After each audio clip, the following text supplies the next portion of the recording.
I don't know quite what it is, but there's just something so cozy about somebody telling you their story.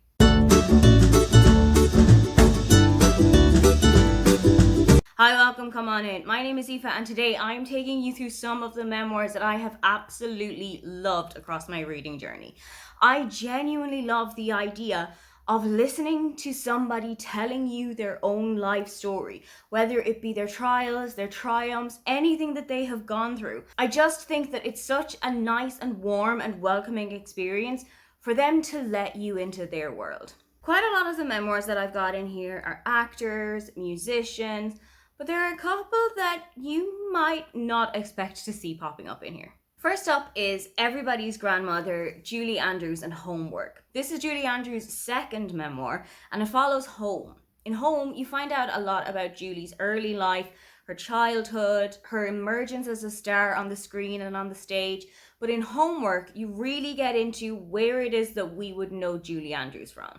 You get to see her in The Sound of Music. You get to see her a year later in Mary Poppins. You see her in The Princess Diaries. You see her telling stories of her marriage, of the children that she's had, of her second marriage. And I absolutely love how vibrant this story is. Julie Andrews has long been one of my favorite actresses, and I absolutely cherish the movies that I've got of hers. So this just felt like listening to my grandmother telling me the story of her life. I don't know what it is about Julie Andrews, but she just feels like a real family member to me. She feels like such a stalwart of my entire life. I feel like she's always been there through every era I've been through.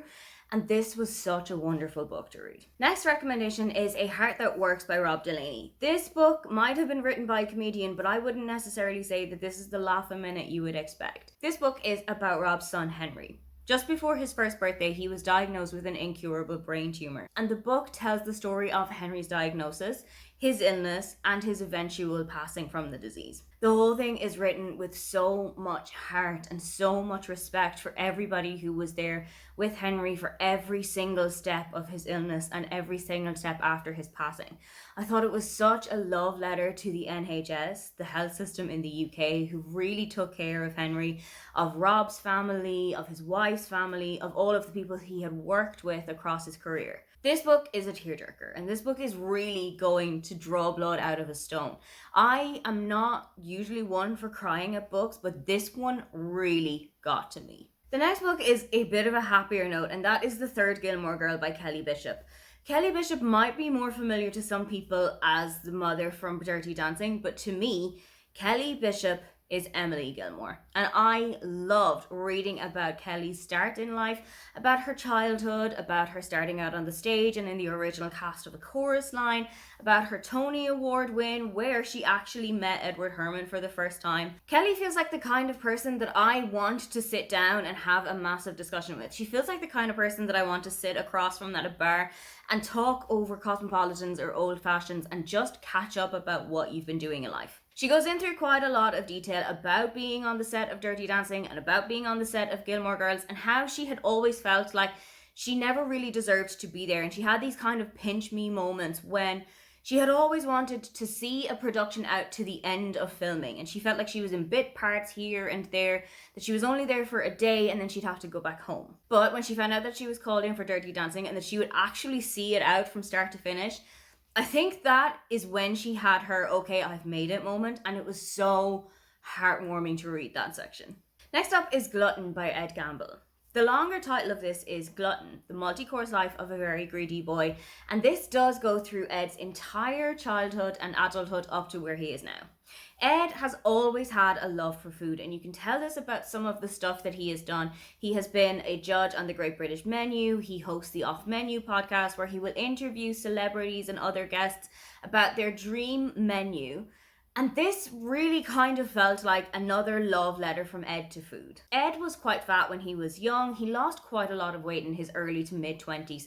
And this goes through what that kind of relationship with food was for him. Things that he would have done to get himself just another plate of chips or an entire pizza to himself when he realized that it was time to change his life and his dieting habits, and how it was that he managed to turn all of that around. I thought that this was a really interesting look, but something else that I thought was really interesting is Ed's dietary tastes as a whole. When I was about 5 or 6 years old, my diet consisted of chips, beans, and fish fingers. When Ed was about 5 or 6 years old, he was eating beef Wellington, salmon en croûte, potato dauphinoise, and just basically the kind of thing that you would never expect to see on a child's plate. This book is full of the same heart and humour that you will have come to expect if you're familiar with Ed Campbell from anything, and I think that this is a really great one to pick up if you're a fan of his comedy. Another food-driven memoir is Taste by Stanley Tucci. I absolutely love Stanley in any of the movies that I have seen from him, but I know that he's a really big foodie. I know that as the son of Italian immigrants, it was a huge part of his childhood, and you can really see that shining through on the pages. Something that I love about Taste is that this is part memoir and part cookbook, where you're still getting all of Stanley's life story, what it's been like on the set of all of the movies and TV shows that we would have known him from. But you're also getting a couple of recipes that he holds dear to his heart. Some things that he would have cooked when he was younger, family recipes that have been passed down to him, and some things that he has discovered by himself. It also deals with the time of Stanley's life where he was suffering from throat and mouth cancer. As a huge foodie, this was a big problem for him because it took away quite a lot of his sense of taste and smell. So for a really long time, he didn't have that enjoyment from food that he always would have had. And it was so interesting to see how that had impacted his life and how it was that he turned it back around after he was in remission. The Woman in Me by Britney Spears goes through everything from the pop princess's life.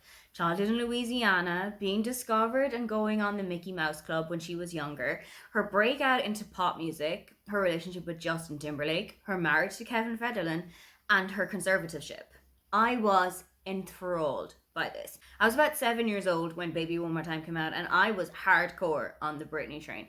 I wore out the cassette tape that I had of that single, and I loved her so much after that with every album that she had brought out. But when I had seen her struggles with her mental health and her struggles with her family and her conservatorship, I got a little bit concerned about it. Seeing what was actually going on behind closed doors and what Britney's life was actually really like was such an eye-opener to me, and it really made me stop to think about just how true the lyrics of Lucky, one of her earlier songs, are. Know My Name by Chanel Miller is one of the most hard-hitting memoirs I think I've ever read. Chanel Miller was raped by Brock Turner one evening, and despite having initially chosen to stay anonymous, she let her name be known to the public, and she also published the victim impact statement that she had read out during the trial. This statement is printed in the book, but you also find out quite a lot about Chanel Miller's life. You find out what she was doing on the evening that she was raped and all of the aftermath of this. Not just personally, but in the wider scheme of things and when the story had been noticed by media both nationally and internationally. I always find it really hard to talk about this book because it's one of the most hard-hitting books I've ever read. I think it's one of the best memoirs that I've ever read, but it's really difficult to talk about the subject matter. It's definitely a subject that we need to speak up more of. We need to hear more victim stories. We need to hear more about the impact that their situation has had on them.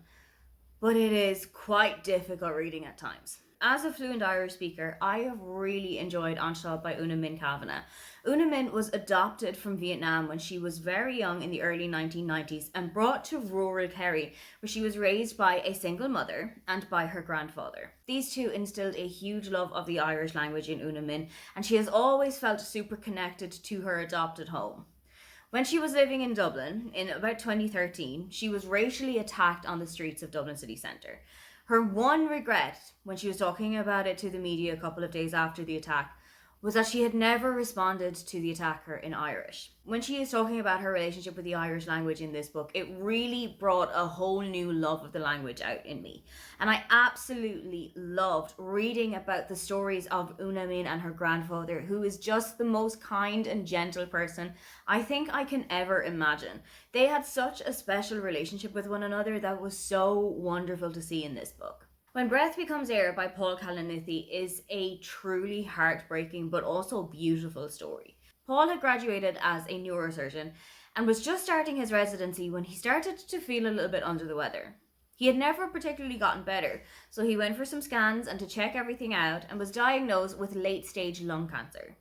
Paul had now gone from being the doctor who was taking care of people to being the person taking care of himself. This is such an interesting look at what life is like on both sides of the healthcare system and how it was for Paul having had all of this information already available to him and how he faced his illness with so much respect and bravery. As an immigrant myself, Not Lost by Sarah Maria Griffin struck a huge chord with me. I think her writing is so wonderfully beautiful. She is such a lyrical writer, and it's not difficult to get swept up in her words. Sarah Maria Griffin is a writer who is originally from Dublin and spent a couple of years in San Francisco back in the early 2010s.